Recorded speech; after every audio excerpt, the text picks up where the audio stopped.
Well, I mean, to be honest, I mean, a lot of it is just Paul George. He was so good, we had to double team him everywhere. He would have had 60. And when you do, with the amount of skill they have on the floor, it's what's going to happen, so you can take things away. Double teaming that team is a lot different than tomorrow night's going to be the same thing. You're talking about a different level of roster talent. So, you're not double teaming a guy that he's throwing it to a lot lesser players. He's throwing the ball to, Kawhi and James, and, it's a great, great team. So it's, it's kind of pick your poison. But just playing in our base you could tell right away, he was so ready when guys like that make their first 3 or 4 look out, A lot of it was just simple, just shot making. Well, his shot making was, listen now, and Kawhi had some too, but Paul George, look, I've been around, that was a great performance right there of shot making, yeah. Kind of going off of that, you said pick your poison. Norman Powell was always on that swing pass there. As a coach, what are you looking for, and when do you make that decision, like, hey, we have to start blitzing this guy, because if not, like you said, you might go. Well, I mean, the only thing I'd say is the blitz is what got us back in the game. I mean, it actually, until the very end, it's a little bit misleading, 37, because, we started fouling with like a minute 45 left, too.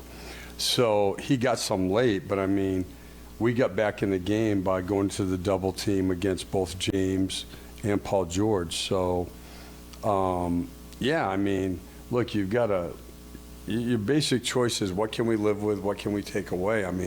I'd rather take the ball out of Paul George's hands, James Harden's hands. Harden was crushing us early, too, in the high pick and roll. So, we did change what they had to do. And, again, Norman Powell's a really good offensive player, and it's what's going to happen.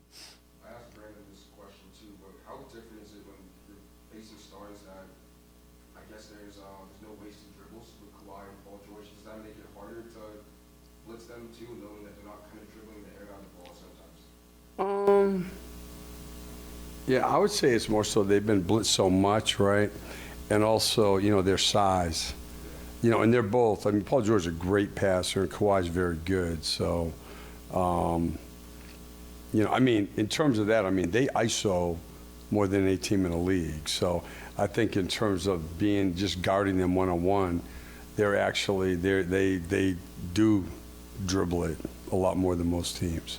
You mentioned in the pregame, maybe yesterday or last couple of games, about how some of the best teams don't pass the ball a crazy amount when they have guys like that. These guys don't. Exactly.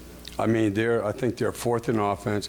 The best teams are direct. When people talk about ball movement, like good ball movement to me is who has the ball and who's he throwing it to? Does it put pressure on your defense?